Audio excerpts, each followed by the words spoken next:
നമസ്കാരം. നമ്മുടെ പുതിയൊരു വീഡിയോയിലേക്ക് എല്ലാവർക്കും സ്വാഗതം. നമ്മൾ ഇന്ന് ഡിസ്കസ് ചെയ്യാൻ പോകുന്നത് ഫിസിക്സിലെ ഭൗതിക ശാസ്ത്രത്തിന്റെ ശാഖകൾ എന്ന ടോപ്പിക്കാണ്. അപ്പം നമ്മളൊരു ചെറിയ ക്ലാസ് മുതലേ കേൾക്കുന്ന ഒരു വേർഡാണ് ഭൗതിക ശാസ്ത്രം ഓർ ഫിസിക്സ് എന്നത്. അപ്പം ഭൗതിക ശാസ്ത്രം എന്ന് പറഞ്ഞാൽ എന്താണെന്ന് നോക്കാം. ഭൗതിക വസ്തുക്കളെയും ഊർജത്തെയും കുറിച്ചുള്ള പഠനമാണ് ഭൗതിക ശാസ്ത്രം. ഇനി ഈ ഭൗതിക ശാസ്ത്രത്തിൽ തന്നെ ഡിഫറെൻ്റ് ആയിട്ടുള്ള പല പല ടൈപ്പ് ഓഫ് ഫിസിക്സുകൾ ഉണ്ട്. അപ്പോൾ അത് എന്തൊക്കെയാണെന്ന് നമുക്ക് നോക്കാം. ആദ്യത്തേത് ക്ലാസിക്കൽ ഫിസിക്സ് ആണ്. ക്ലാസിക്കൽ ഫിസിക്സ് എന്ന് പറഞ്ഞാൽ ചലനത്തിൻ്റെയും ഗുരുത്വാകർഷണത്തിൻ്റെയും വ്യത്യസ്ത നിയമങ്ങളുമായി ബന്ധപ്പെട്ട ഭൗതിക ശാസ്ത്ര ശാഖയാണ്. ആപേക്ഷികത, ക്വാണ്ടം മെക്കാനിക്സ് എന്നീ രണ്ട് സിദ്ധാന്തങ്ങളെ കേന്ദ്രീകരിച്ചുള്ള പഠനമാണ് മോഡേൺ ഫിസിക്സ് എന്ന് പറയുന്നത്. അടുത്തത് ന്യൂക്ലിയർ ഫിസിക്സ് ആണ്. ആറ്റങ്ങളുടെ ന്യൂക്ലിയസിലെ ഘടകങ്ങൾ, ഘടന, സ്വഭാവം എന്നിവയുമായി ബന്ധപ്പെട്ട പഠനമാണ് ന്യൂക്ലിയർ ഫിസിക്സ്. ആറ്റത്തിന്റെ ഘടനയെക്കുറിച്ചുള്ള ഭൗതികശാസ്ത്ര പഠനം അറ്റോമിക് ഫിസിക്സ് ആണ്. വസ്തുവിൽ പ്രയോഗിക്കുന്ന ബലങ്ങളെയും വസ്തുവിന്റെ സ്വഭാവത്തെയും കുറിച്ചുള്ള പഠനമാണ് മെക്കാനിക്കൽ ഫിസിക്സ് ഓർ മെക്കാനിക്സ് എന്ന് പറയുന്നത്. അടുത്ത ടൈപ്പ് വന്നിട്ട് ജിയോ ഫിസിക്സ് ആണ്. ജിയോ ഫിസിക്സ് എന്ന് കേൾക്കുമ്പോൾ തന്നെ നമുക്ക് തോന്നുന്നുണ്ടല്ലേ എന്തോ ഭൂമിയുമായി റിലേറ്റ് ചെയ്യുന്ന എന്തോ ഒരു സംഭവമാണെന്ന്. അപ്പോൾ നമുക്ക് നോക്കാം എന്താണെന്ന്. ഭൂമിയെക്കുറിച്ചുള്ള ഭൗതിക ശാസ്ത്ര പഠനമാണ് ജിയോ ഫിസിക്സ്. അടുത്തത് ബയോഫിസിക്സ് ആണ്. ബയോഫിസിക്സ് എന്ന് കേൾക്കുമ്പോഴും നമ്മുടെ മനസ്സിലോട്ട് വരുന്നുണ്ട് ബയോളജി എന്നുള്ളൊരു ടേം പെട്ടെന്ന്.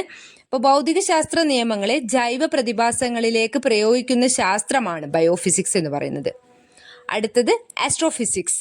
ആകാശഗോളങ്ങളുടെ ഭൗതിക സ്വഭാവത്തെക്കുറിച്ചുള്ള പഠനമാണ് ആസ്ട്രോഫിസിക്സ്. ഇനി അടുത്ത ഒരു ടൈപ്പ് എന്ന് പറയുന്നത് തെർമോഡൈനാമിക്സ് ആണ്. നമ്മൾ വളരെ കോമൺ ആയിട്ട് എപ്പോഴും കേൾക്കുന്ന ഒരു വേർഡാണ് തെർമോഡൈനാമിക്സ്. അപ്പോൾ അതെന്താണെന്ന് നോക്കാം. താപോർജ്ജത്തെയും ഊർജ്ജമാറ്റത്തെയും കുറിച്ചുള്ള പഠനമാണ് തെർമോഡൈനാമിക്സ്. ശബ്ദത്തെക്കുറിച്ചുള്ള പഠനം അക്കൗസ്റ്റിക്സ്. ചലനത്തെക്കുറിച്ചുള്ള പഠനം ഡൈനാമിക്സ്. അപ്പോൾ ഇതൊക്കെ നമ്മൾ ഡെയിലി ലൈഫിൽ പലപ്പോഴായിട്ട് നമ്മൾ യൂസ് ചെയ്യുന്ന വേർഡ്സ് ആണ്. തെർമോഡൈനാമിക്സും ആസ്ട്രോഫിസിക്സും ഡൈനാമിക്സും ഒക്കെ തന്നെ. ഇനി അതുപോലെ നമ്മൾ വളരെ കോമൺ ആയിട്ട് യൂസ് ചെയ്യുന്ന ഒരു ടേമാണ് ഒപ്റ്റിക്സ്. ഒപ്റ്റിക്സ് എന്ന് പറയുന്നതും ഒരു ഭൗതിക ശാസ്ത്രത്തിന്റെ ഒരു ശാഖയായിട്ട് വരുന്ന ഭാഗമാണ്.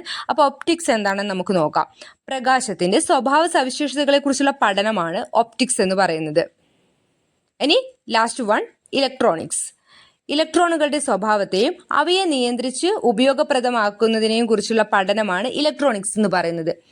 അപ്പോൾ നമ്മൾ ഇന്ന് ഭൗതിക ശാസ്ത്രത്തിന്റെ കുറച്ചധികം ശാഖകൾ ഡിസ്കസ് ചെയ്തു. അതൊന്നുകൂടി അതിന്റെ പേരുകൾ ഞാൻ പറയാം. Classical physics, modern physics, nuclear physics, atomic physics, mechanical physics or mechanics, geophysics, biophysics, astrophysics, thermodynamics, acoustics, dynamics, optics, electronics. അപ്പോൾ നമ്മൾ ഈ ഡിസ്കസ് ചെയ്ത എല്ലാ ടേംസും എല്ലാവർക്കും മനസ്സിലായിട്ടുണ്ടാവും എന്ന് വിചാരിക്കുന്നു. അപ്പോൾ വീഡിയോ കണ്ടതിൽ നന്ദി. ഇനിയും ഇതുമായി റിലേറ്റ് ചെയ്ത പല പല പുതിയ വീഡിയോസും വരുന്നതാണ്. അപ്പോൾ നമ്മുടെ ചാനൽ ഇതുവരെ സബ്സ്ക്രൈബ് ചെയ്യാത്തവർ ദയവ് ചെയ്തൊന്ന് സബ്സ്ക്രൈബ് ചെയ്യുക. അതുപോലെ പുതിയ ഉദ്യോഗാർത്ഥികളിലേക്ക് നമ്മുടെ ചാനൽ ദയവ് ചെയ്തൊന്ന് ഷെയർ ചെയ്യുക. നന്ദി, നമസ്കാരം.